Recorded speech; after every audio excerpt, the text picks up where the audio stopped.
Selamat pagi, Bapak Ibu Saudara sekalian yang kami kasih dalam Tuhan Yesus Kristus. Selamat berjumpa kembali dengan kami dari Restoration Christian Church di Los Angeles. Hari ini hari Minggu tanggal 10 Mei tahun 2026. Saya Rili, Gembala Sidang. Kita awali dengan doa. Bapa, kami terima kasih penyertaan Kau di dalam kehidupan kami. Tolong kami Tuhan, agar mengerti kebenaran firman-Mu dan boleh menjadi pelaku yang aktif saat kami melakukan firman-Mu, kami dimerdekakan dalam nama Tuhan Yesus. Haleluya. Amin. Baik Bapak Ibu Saudara sekalian, saya akan membahas pada hari ini sebuah topik yang saya beri judul The Language of the Heart, bahasa hati, yang akan saya ambil dari Yohanes pasal yang ke-14 ayat 15 sampai 21. Saya bacakan untuk kita sekalian. Yohanes 14 ayat 15 sampai 21. Jikalau kamu mengasihi aku, kamu akan menuruti segala perintahku. Aku akan minta kepada Bapa dan ia akan memberikan kepadamu seorang penolong yang lain, supaya ia, penolong itu, menyertai kamu selama-lamanya. No limit, selama-lamanya. Yaitu roh kebenaran. Dunia tidak dapat menerima dia, sebab dunia tidak melihat dia dan tidak mengenal dia. Tetapi kamu, ini pribadi lepas pribadi, tetapi kamu mengenal dia, sebab ia menyertai kamu dan akan diam di dalam kamu. Aku tidak akan meninggalkan kamu sebagai yatim piatu. Aku datang kembali kepadamu. Tinggal sesaat lagi, dan dunia ini tidak akan melihat aku lagi. Tetapi kamu melihat aku, sebab aku hidup dan kamu pun hidup. Dan kamu pun akan hidup. Pada waktu itulah kamu akan tahu bahwa aku di dalam Bapa-Ku dan kamu di dalam aku dan aku di dalam kamu. Ayat 21. Barang siapa memegang perintahku dan melakukannya, dialah yang mengasihi aku. Dan barang siapa mengasihi aku, ia akan dikasihi oleh Bapakku, dan aku pun akan mengasihi dia dan akan menyatakan diriku kepadanya. Nah, Bapak Ibu Saudara sekalian, pembelajaran firman Tuhan pagi hari ini akan menjembatani kesenjangan antara kebenaran yang berbasis logika dan koneksi yang berbasis emosi. Saya akan memulai dengan pendahuluan terlebih dahulu. Dan pertama-tama saya ingin mengucapkan selamat Hari Ibu bagi seluruh ibu-ibu dimanapun Anda berada yang mendengarkan firman Tuhan pagi ini. Nah, bagi sebagian dari Anda, ungkapan itu terasa bagaikan selimut yang hangat. Bagi yang lain, ungkapan itu terasa bagaikan tanda tanya atau mungkin terasa sebagai beban yang berat. Kita hidup di dunia yang gemar mengotak-ngotakkan segala sesuatu dengan rapi. Kita menyukai hari-hari raya yang siap tayang ala kartu ucapan. Namun realitas hati kita, terutama bagi generasi ini, jarang sekali sesederhana itu. Kita, Bapak Ibu Saudara sekalian, adalah generasi yang terhubung, connected, namun seringkali merasa kesepian. Kita memiliki akses informasi yang jauh lebih luas di ujung jari kita dibandingkan manusia manapun dalam sejarah hingga saat ini. Namun kita justru sangat mendambakan hikmat. Kita mengetahui fakta-fakta kehidupan kita, tetapi kita bergumul dengan perasaan-perasaan yang terdapat di dalam jiwa kita masing-masing. Hari ini kita akan menelaah sebuah perikop dalam Injil Yohanes, di mana Yesus sedang bersiap untuk meninggalkan para murid-muridnya. Nah, para murid-murid ini merasa cemas, lumrah. Mereka merasa bingung, bisa dimengerti. Mereka mencari sebuah panduan, semacam langkah 1, 2, dan 3 tentang cara bertahan hidup tanpa kehadirannya. Namun, Yesus tidak memberikan mereka sebuah buku panduan. Sebaliknya, ia memberikan seorang penolong, Roh Kudus. Ia tidak memberikan mereka sebuah rencana logis yang terdiri dari 5 poin, 7 poin, dan sebagainya. Ia memberikan kepada mereka sesosok pribadi. Ia memberikan kepada mereka penghibur yang menuntun mereka dalam setiap langkah kehidupan mereka. Hari ini, kita akan membahas tentang bahasa hati. Kita akan berbicara mengenai bagaimana Allah menjembatani kesenjangan antara aturan-aturan yang kita pikir harus kita penuhi dengan pengasuhan yang sesungguhnya dibutuhkan oleh jiwa kita. Nah, dalam Yohanes 14 ayat 15, Yesus berkata, "Jikalau kamu mengasihi aku, kamu akan menuruti segala perintahku." Ya. Nah, bagi banyak dari kita berhenti sampai di situ saja. Kita mendengar kata perintah. Tadi dikatakan, jikalau kamu mengasihi aku, kamu akan menuruti segala perintahku. Kita berhenti pada perkataan perintah itu. Dan kita langsung berpikir tentang manual, instruksi yang terdapat di dalam manual. Kita teringat pada instruksi perakitan IKEA. Sifatnya kaku, logis, dan dari waktu ke waktu membuat kita frustrasi ketika potongan-potongan yang kita coba hubungkan tidak pas. Kita telah menghabiskan sebagian besar hidup kita mencoba untuk merakit kehidupan yang baik dengan cara mentaati aturan-aturan yang ada. Kita berpikir bahwa kekristenan itu semata-mata tentang menjadi benar secara teknis. Namun perhatikan apa yang dikatakan Yesus segera setelahnya.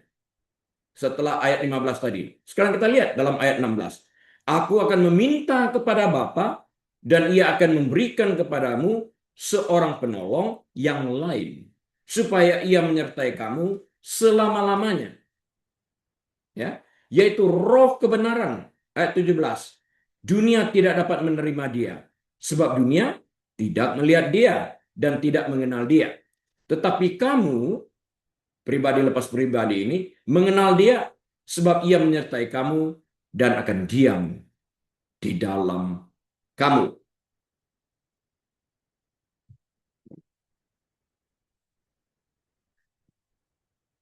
Itu Yohanes 14 ayat 16 dan 17. Kata Yunani yang digunakan Yesus di sini adalah paraklete. Dalam sebagian besar Alkitab, kata ini diterjemahkan, kata paraklete ini maksudnya diterjemahkan sebagai penolong atau pembantu atau penghibur. Namun jika Anda menelusuri akar kata tersebut dengan seksama, maknanya adalah seseorang yang dipanggil untuk berjalan mendampingi. Dan tujuan mendampingi itu adalah berfungsi sebagai penolong, pembantu, dan penghibur. Jadi senantiasa berjalan bersama, bareng. Nah, bayangkan seorang ibu yang sedang mengajari anaknya berjalan. Ia tidak pernah menyodorkan sebuah buku teks fisika dan gravitasi kepada balita itu sambil berkata, "Nak, pelajari ini ya, lalu temui mama lagi nanti setelah kamu bisa berjalan." Tidak. Ibu ini justru berlutut. Ia merentangkan kedua tangannya. Ia merendahkan dirinya agar sang anak dapat merasa besar dan mampu. Ia menggunakan bahasa yang tidak ditemukan dalam kamus. Bahasa berupa gumaman. gumaman kasih sayang. Bahasa yang berkata, ayolah nak, kamu pasti bisa. Mama ada di sini. Dan bahasa yang meyakinkan sifatnya.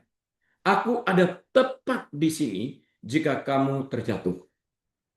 Mama akan menangkap kamu. Allah tidak sekadar memberi kita sebuah manual. Ia memberi kita roh yang mengasuh kita dalam setiap langkah kaki kehidupan kita. Seperti seorang ibu itu. Bahkan lebih lagi, dia hadir 24 jam di dalam kehidupan kita ini. 7 hari seminggu. Dapat dikatakan setiap detik dia ada di dalam kehidupan kita. Roh Kudus merupakan sisi Allah yang penuh kelembutan dan pengasuhan. Sementara hukum Taurat memberitahu kita apa yang benar. Ini aspek logis. Roh Kudus memberi kita kekuatan untuk merasa dikasihi. Justru pada saat kita sedang berupaya melakukan hal yang benar itu. Ini aspek relasional. Generasi ini sudah penuh dengan kebenaran yang kaku dan dingin sifatnya. Kita sudah terlalu sering dihakimi dan dikoreksi faktanya. Hingga rasanya mati rasa. Yang kita butuhkan saat ini adalah sebuah kebenaran yang memiliki detak jantung kehidupan. Nah, Yesus menyebut Roh Kudus sebagai roh kebenaran dalam Yohanes 14 ayat 17. Di dunia kita saat ini, kebenaran, perkataan kebenaran seringkali digunakan sebagai senjata. Ya, Anda dengar benar. Kebenaran itu seringkali pada hari-hari ini digunakan sebagai senjata. Kita menggunakannya untuk memenangkan perdebatan di media sosial. Atau dimanapun kita berada, singkatnya begitu. Kita menggunakannya untuk membuktikan mengapa kita benar dan orang lain salah. Kita merasa terpuaskan oleh merasa kita benar. Namun, dalam bahasa hati, kebenaran bukanlah senjata, melainkan sebuah jembatan. Berbeda. Nah, Yesus berkata, dunia tidak dapat menerima dia, Roh Kudus, roh kebenaran ini, sebab dunia tidak melihat dia dan tidak mengenal dia. Tetapi kamu mengenal dia, sebab ia menyertai kamu dan dia diam dan akan diam di dalam kamu. Itu Yohanes 14 ayat 17 yang telah kita baca bersama-sama tadi juga. Nah, dalam hal ini terdapat perbedaan yang nyata dan telak antara informasi dan keintiman. Ada perbedaan antara informasi dan keintiman. Bedanya di mana? Informasi adalah mengetahui tentang seseorang. Ya. Kita mendapatkan data-data tentang orang tersebut. Ini informasi. Kita menerima data-data dalam bentuk informasi tentang seseorang, tentang sesuatu. Nah, keintiman adalah mengenal roh seseorang. Ini relasional. Keintiman adalah mengenal roh seseorang. Relasional. Kalau informasi, mengetahui tentang seseorang. Kita menerima data. Kalau keintiman, mengenal seseorang. Relasional. Nah, para ibu sering memiliki indera keenam. Ya, semua setuju ya? Ibu seringkali memiliki indera keenam. Nah, Anda bisa saja masuk ke dapur dan berkata, aku baik-baik saja kok, Mam. Namun ibu Anda menatap Anda selama 2 detik lalu berkata, ada apa sayang? Anda telah memberinya informasi bahwa Anda baik-baik saja. Tetapi ibu menerjemahkannya di balik apa yang Anda katakannya, yang menerjemahkan artinya roh di balik nada suara Anda. Dan mengetahui kebenarannya bahwa Anda sedang tidak baik-baik saja. Ada sesuatu yang sedang terjadi dari nada suara Anda. Ibu tahu. Roh Kudus melakukan hal ini bagi kita.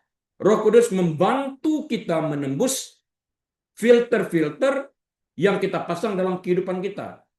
Kita filter untuk tidak mengatakan kepada ibu bahwa kita tidak sedang baik-baik. Kita mengatakan kita baik-baik. Kita pasang filter di sana. Sehingga dia tidak menemukan suatu kesulitan yang sedang kita alami. Ya. Nah, Roh Kudus menembus filter-filter ini. Dia tahu sebenarnya keadaan kita.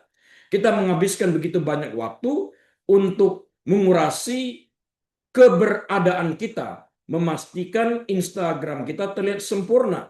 Pekerjaan kita terlihat stabil. Dan kesehatan mental kita terlihat teratasi. Itu kita. Penampilan luar. Manusia yang memakai masker ini. Namun roh kebenaran melihat apa yang ada di balik filter tersebut. Di balik topeng tersebut. Ya. Dan inilah bagian yang indah itu, Bapak Ibu Saudara sekalian.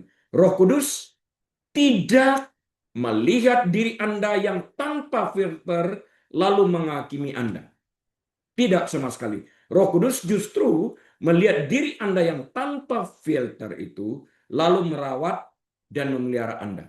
Memberi petunjuk, memberikan penghiburan, memastikan bahwa Anda tetap akan melangkah dengan kekuatan baru yang diberikan kepada Anda. Nah, salah satu tema terbesar bagi generasi ini adalah tentang memutuskan siklus. Kita hari-hari ini lebih sadar dari sebelumnya akan adanya trauma antar generasi.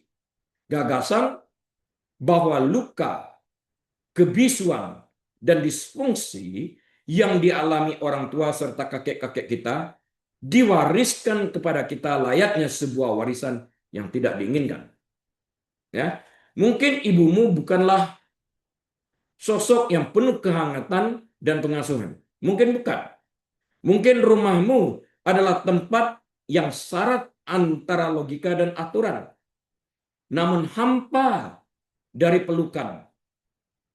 Atau mungkin rumahmu adalah tempat yang penuh kekacauan, di mana kebenaran tak pernah terucapkan. Atau mungkin rumahmu adalah sebuah gedung pengadilan, di mana palu tanda engkau bersalah terus-menerus dipukulkan dan damai tidak pernah menyentuh hatimu. Mungkin seperti itu. Nah, dalam ayat 18, maksud saya Yohanes 14 ayat ke-18, Yesus bersabda, "Aku tidak akan meninggalkan kamu sebagai yatim piatu. Aku datang kembali kepadamu." Nah, menjadi seorang yatim piatu bukanlah sekedar perihal ketiadaan orang tua. Bukan. Melainkan perihal ketiadaan sebuah sumber. Ya, kalau orang tua nggak ada, sumber itu tidak ada. Ya, jadi saya tekankan menjadi seorang yatim piatu bukan hanya sekedar perihal ketiadaan orang tua, melainkan perihal ketiadaan sebuah sumber. Sumber sandaran, di mana kita dapat bersandar. Ini tentang perasaan bahwa kita harus memecahkan segala persoalan hidup yang kita alami seorang diri. Tidak ada tempat bersandar. Tidak ada tempat untuk bercerita. Hampa, kosong. Banyak di antara kita yang merupakan yatim piatu rohani. Kita merasa seolah kitalah yang harus menjadi orang tua bagi diri kita sendiri. Menyembuhkan diri kita sendiri dan melindungi diri kita sendiri. Namun Roh Kudus adalah sang pendamai agung itu. Ketika kita membuka diri terhadap bahasa hati, kita terbuka tentang hal itu, Roh Kudus mulai menuntun kita untuk menyembuhkan siklus-siklus tersebut. Bagaimana caranya? Dengan menuturkan kata-kata yang berbeda kepada kita, kata-kata yang berlawanan dengan apa yang pernah diucapkan oleh masa lalu kita. Roh Kudus hadir di sana dalam segala bentuk penghiburannya ini. Nah, jika masa lalumu berkata, nilaimu hanya sebatas yang mampu engkau hasilkan, hanya sebatas yang mampu engkau capai, maka Roh Kudus berkata, engkau dikasihi karena engkau adalah milikmu. Regardless, engkau dikasihi. Tidak ada transaksional di sana. Ya, tidak ada embel-embelnya. Engkau dikasihi apa adanya. Jika masa lalu berkata, simpan saja perasaanmu untuk dirimu sendiri. Maka Roh Kudus berkata, akulah sang penghiburmu. Curahkanlah isi hatimu laksana air yang mengalir.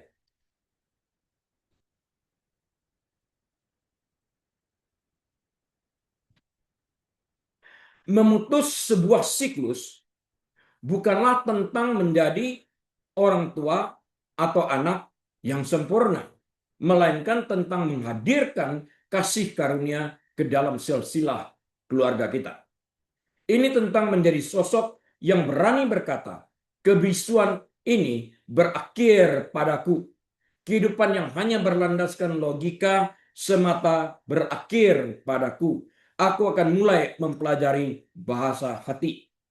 Rumah ini tidak lagi berfungsi sebagai gedung pengadilan untuk menghakimi, tapi untuk mengasihi. Untuk memberikan empati. Untuk membentuk sebuah relasi yang berdasarkan cinta kasih. Nah, saya ingin membagikan sebuah pengalaman dalam kehidupan nyata yang dialami seorang wanita yang bernama Maya Angelou dan Vivian Baxter, ibunya. Untuk memahami bagaimana hal ini bekerja di dunia nyata, mari kita menengok kehidupan penyair terbesar yang bernama Maya Angelou. Kebanyakan orang mengenal Maya Angelou sebagai sosok yang teguh dan penuh hikmat. Namun, masa kecilnya merupakan sebuah lanskap yang dipenuhi trauma. Saat ia masih sangat belia, ibunya Vivian Baxter mengirim Maya dan saudara laki-lakinya pergi untuk tinggal bersama nenek mereka. Selama bertahun-tahun, Maya merasa layaknya seorang yatim piatu. Ia merasa diterlantarkan. Ia hidup dalam logika rasa sakitnya. Ia hidup dalam logika rasa sakitnya. Ibuku tidak menginginkan aku. Oleh karena itu, aku adalah sosok yang tidak diinginkan. Aku dilempar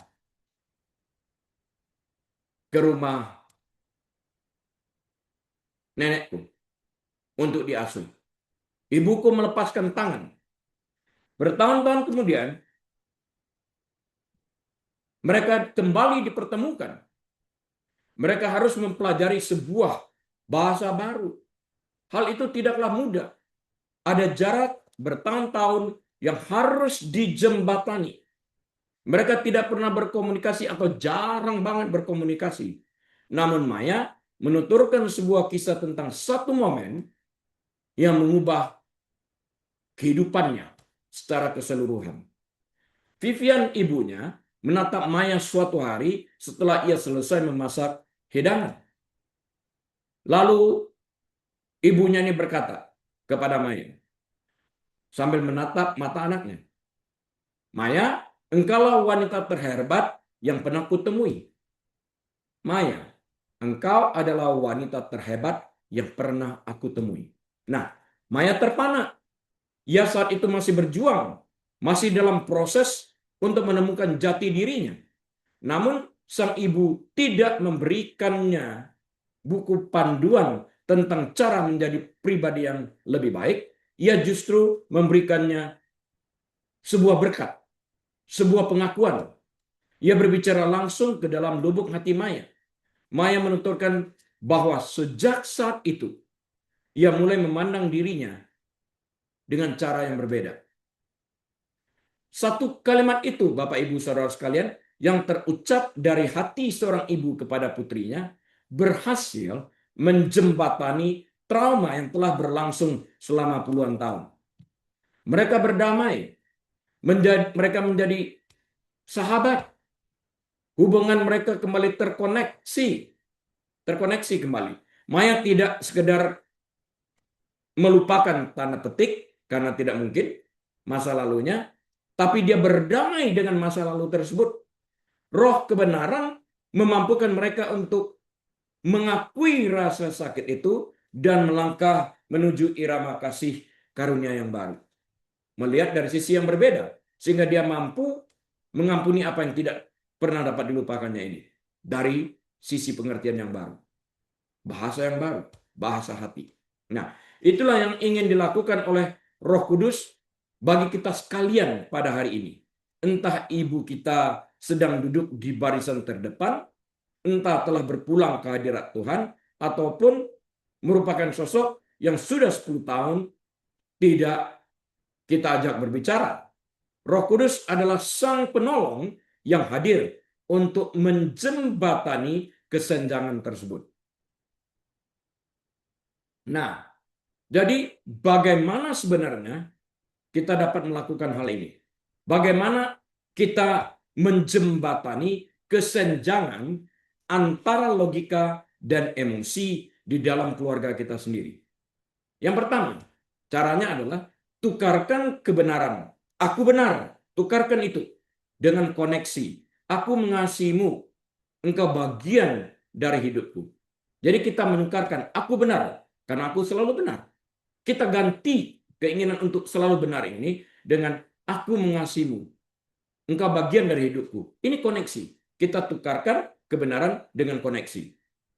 Dalam hubungan-hubungan Anda, Bapak Ibu Saudara sekalian, berhentilah berusaha memenangkan perdebatan. Berhentilah berusaha membuktikan mengapa logika Anda lebih unggul. Tanyalah kepada Roh Kudus, apa yang perlu didengar oleh hati orang ini saat ini, detik ini. Terkadang kebenarannya adalah bahwa mereka sedang merasa takut dan mereka tidak membutuhkan ceramah. Mereka membutuhkan seorang penghibur. Seringkali mereka hanya membutuhkan telinga kita untuk mendengarkan keluh kesah mereka.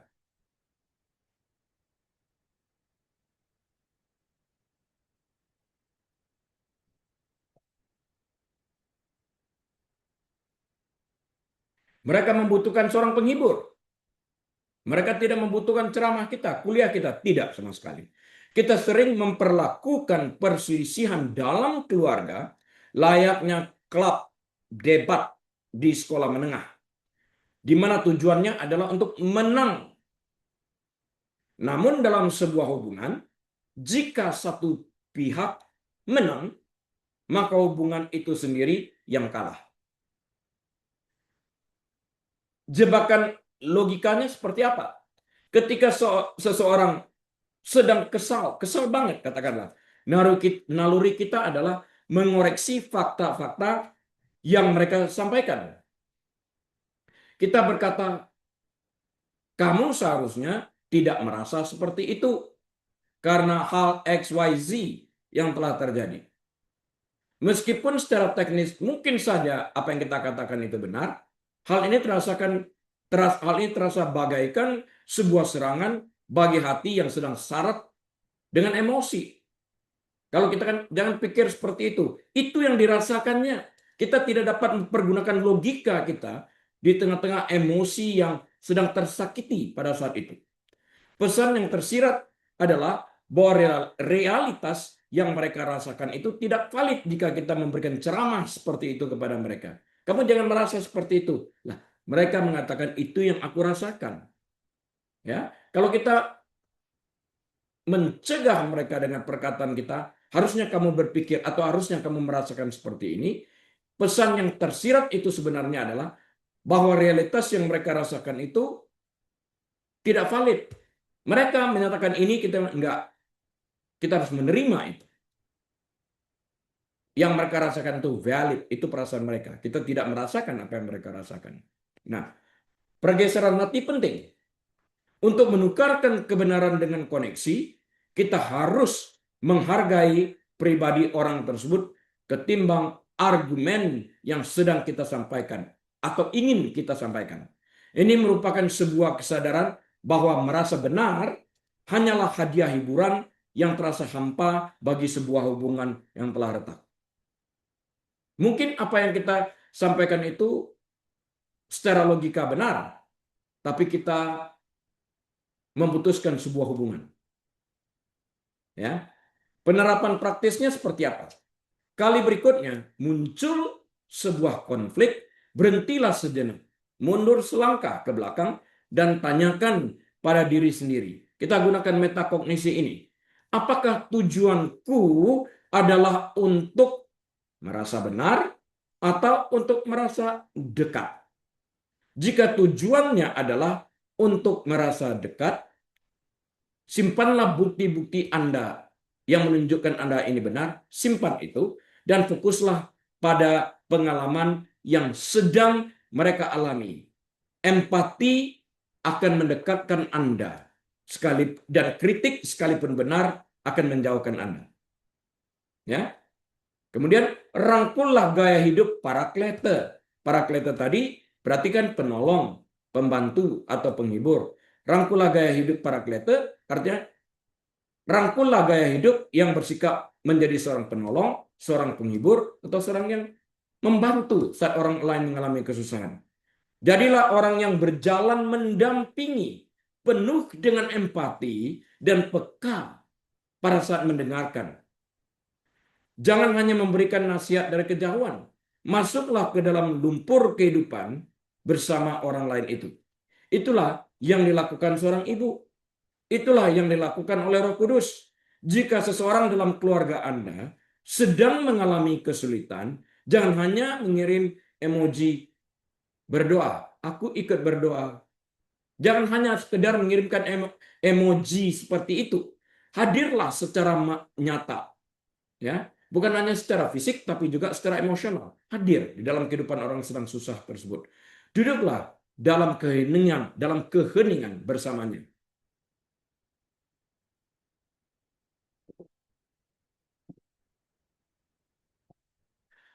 Kata paraklete tadi berasal dari bahasa Yunani, parakletos, yang secara harfiah berarti seseorang yang dipanggil untuk berjalan mendampingi. Ya, mendampingi untuk apa? Untuk menjadi penolong, untuk menjadi pembantu di saat orang mengalami kesusahan, dan juga untuk menjadi penghibur pada saat itu. Nah, ini adalah perbedaan antara seorang pelatih yang berteriak-teriak dari pinggir lapangan dan seorang rekan satu tim yang turut berlatih bersama Anda di tengah lapangan. Ya. Jadi kehadiran itu penting dan kehadiran itu harus ditempatkan di atas solusinya. Jadi jangan segera memberikan solusi berceramah. Mungkin orang itu belum siap untuk menerima itu. Dia memerlukan kehadiran kita untuk mendengarkan kesusahan hatinya. Ya, kehadiran di atas solusi. Kita hidup dalam budaya yang gemar memperbaiki segala sesuatu dengan segera. Ketika seorang anggota keluarga sedang mengalami kesulitan, kita cenderung ingin segera menyodorkan rencana 5 langkah agar mereka bisa keluar dari masalah tersebut. Namun Sang Roh Kudus Paraklete ini tidak sekedar memperbaiki, ia hadir dan tinggal bersama kita.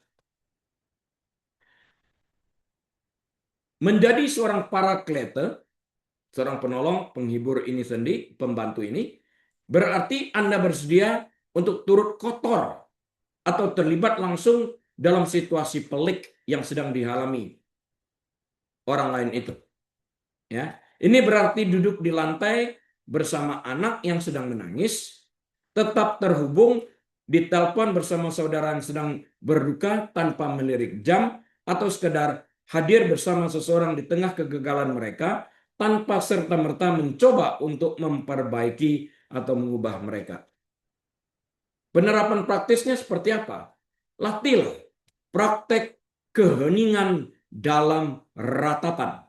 Ketika seseorang sedang terluka, tahanlah dorongan untuk berkata, setidaknya, atau lihatlah sisi positifnya. Kita sering ngomong seperti itu kan?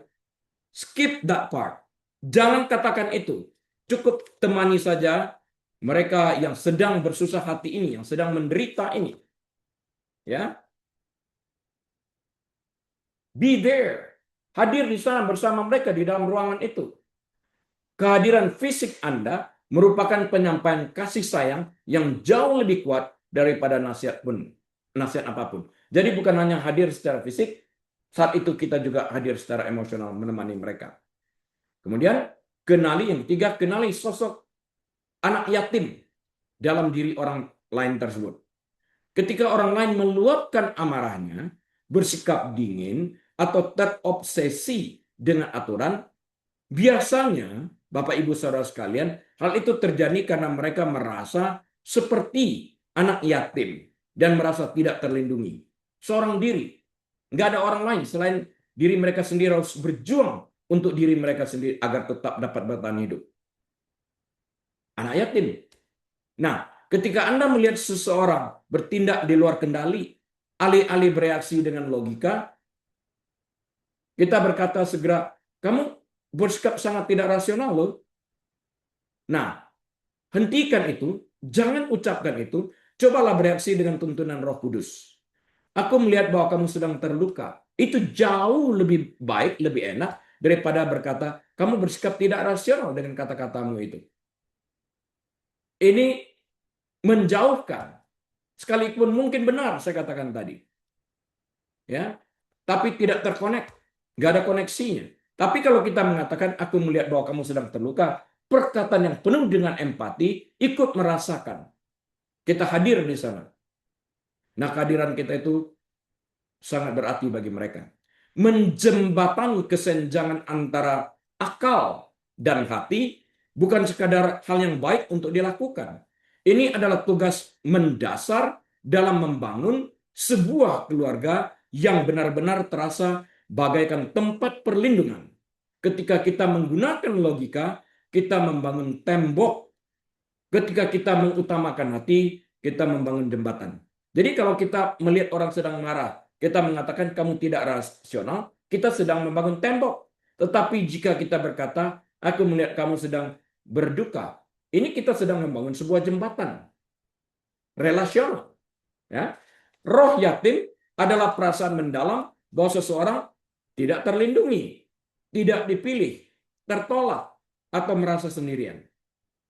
Ya. Bahkan orang-orang yang berasal dari keluarga yang stabil pun bisa merasa seperti yatim piatu jika mereka meyakini bahwa harga diri mereka semata-mata bergantung pada kinerja atau kemampuan mereka dalam mematuhi aturan. Adanya sebuah transaksional. Yang dibutuhkan sebenarnya adalah relasional, keterhubungan. Sekarang mari kita periksa bagaimana cara kita memahami maknanya di balik perilaku yang kita lihat. Ketika seseorang sedang bertindak di luar batas, bersikap defensif, suka mengendalikan, atau terlalu kritis, biasa mereka sedang berusaha melindungi diri mereka sendiri. Mereka adalah sosok-sosok yatim yang sedang mencoba membangun benteng pertahanan mereka sendiri karena mereka tidak merasa yakin bahwa diri mereka baik-baik saja, bahwa diri mereka aman-aman saja. Ya, mereka membangun sebuah benteng pertahanan, tembok. Nah, alih-alih bereaksi terhadap perilaku mereka seperti itu, tindakan meluapkan emosi seperti yang saya katakan tadi, bereaksilah terhadap kebutuhan mendasarnya. Apa kebutuhan mendasarnya? Mereka merasa tidak aman, merasa tidak nyaman. Ya, kita memberikan respon terhadap rasa tidak nyaman ini, membuat mereka menjadi lebih nyaman. Ketika kita melihat sosok yatim dalam diri mereka, kemarahan kita seringkali, kemarahan Anda seringkali berubah menjadi belas kasih. Atau kemarahan kita ini seringkali berubah menjadi belas kasih jika kita sanggup melihat roh anak yatim ini di dalam kehidupan orang yang mengalami masalah di dalam kehidupan mereka ini. Kita akan ingin hadir di dalam kehidupan mereka saat mereka menjalani kesulitan-kesulitan tersebut. Artinya di sini terjadi pergeseran bahasa. Kata logika mengatakan kamu bersikap sangat tidak sopan dan tidak rasional. Itu kata logika yang membentuk tembok. Ya. Kata hati, kamu tampaknya sedang merasa sangat kewalahan dan sepertinya sedang memikul beban yang sangat berat saat ini. Aku ada di sini dan kamu aman bersamaku. Ini membangun sebuah jembatan relasional, keterhubungan. Jembatan menghubungkan satu tempat dengan tempat yang lain, keterhubungan, koneksi, relasional. Nah, Penerapan praktisnya akan menjadi seperti apa? Ketika seorang anggota keluarga sedang berada dalam kondisi yang paling sulit untuk dicintai, tanyakan pada diri kita sendiri, apa yang sedang mereka takuti akan hilang saat ini? Biasanya mereka takut kehilangan kendali. Mereka takut kehilangan rasa keberartian atau kasih sayang. Mereka takut kehilangan itu. Atasi ketakutan tersebut, maka perilaku negatif itu pun seringkali akan meluruh dengan sendirinya. Ingat perkataan tadi, kamu tampaknya sedang merasa sangat kewalahan dan sepertinya sedang memikul beban yang sangat berat saat ini. Aku ada di sini loh, dan kamu aman bersamaku. Ini keterhubungan itu. Ini relasional itu. Ini memberikan rasa nyaman dan enak itu tadi. Ya. Kesimpulannya apa? Yesus mengakhiri bagian ini dengan berkata, pada waktu itulah kamu akan tahu bahwa aku di dalam Bapakku dan kamu di dalam aku dan aku di dalam kamu. Yohanes 14 ayat yang ke-20. Nah, ini adalah bahasa hati yang paling hakiki. Penyatuan, keterhubungan, relasional ini tadi, intimasi. Tuhan tidak ingin sekadar menjadi sebuah teori di dalam benak pikiran kita. Dia tidak ingin menjadi sosok di atas takhta yang hanya memeriksa pekerjaan rumah kita. Dia ingin berada di dalam diri kita pribadi, lepas pribadi ini sendiri. Pada hari ibu ini, Bapak Ibu Saudara sekalian, entah Anda seorang ibu, masih memiliki ibu, atau sedang berduka karena kehilangan ibu, ingatlah hal ini. Anda memiliki seorang penghibur. Anda memiliki seorang pengasuh. Anda memiliki Roh Kudus yang berbicara dalam bahasa yang jauh lebih mendalam daripada sekedar kata-kata belaka. Anda bukanlah seorang yatim piatu.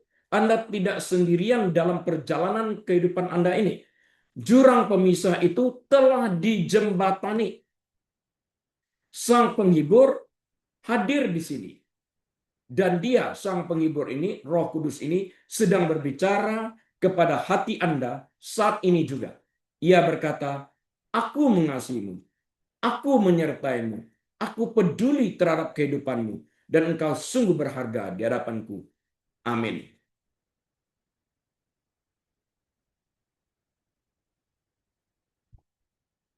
Baik, Bapak Ibu Saudara sekalian, kita akan tutup dalam doa. Bapa, hamba-Mu telah selesai menyampaikan kebenaran firman-Mu, telah berhenti berbicara, tapi Roh Kudus Engkau terus berbicara dan memberi penjelasan, penghiburan, dan menolong kami di saat-saat kami sulit. Saudara-saudara kasih Tuhan, mari kita angkat kedua tangan kita, buka pintu hati kita lebar-lebar, dan terimalah berkat Tuhan. Tuhan memberkati engkau dan melindungi engkau. Tuhan menyinari engkau dengan wajahnya dan memberi engkau kasih karunia. Tuhan menghadapkan wajahnya kepadamu dan memberi engkau damai sejahtera. Tuhan membuat engkau menjadi kepala, bukan ekor, naik dan tidak pernah turun. Diberkati saat engkau masuk, diberkati saat engkau keluar, diberkati bakulmu, diberkati tempat adonanmu, diberkati rumah tanggamu, diberkati pelayananmu, diberkati pekerjaanmu, diberkati kesehatanmu. Apapun yang engkau kerjakan dengan kedua tanganmu, Tuhan yang membuat engkau berhasil. Engkau menjadi kepala bukan ekor, naik dan tidak pernah turun. Biarlah apa yang Bapak telah rencanakan, segala sesuatu yang baik itu yang berasal daripada Bapak, menjadi bagianmu di dalam kehidupan ini. Dan biarlah kita membuka lembaran waktu ini dengan hati penuh, dengan ucapan syukur dan terima kasih. Dengan hikmat dan marifat dari Allah Bapa, damai sejahtera dari Tuhan kita Yesus Kristus, dalam persekutuan yang manis dan erat bersama dengan Tuhan Allah Roh Kudus, saat ini bahkan sampai selama-lamanya. Yesus Kristus Tuhan datang kali keduanya, menjemput kita semua yang percaya kepadanya. Haleluya. Amin. Baik Bapak Ibu Saudara sekalian, kebaktian telah usai. Atas seizin Tuhan, kita akan berjumpa kembali minggu depan. Dari Los Angeles, saya Harili mengucapkan Shalom. Tuhan Yesus memberkati.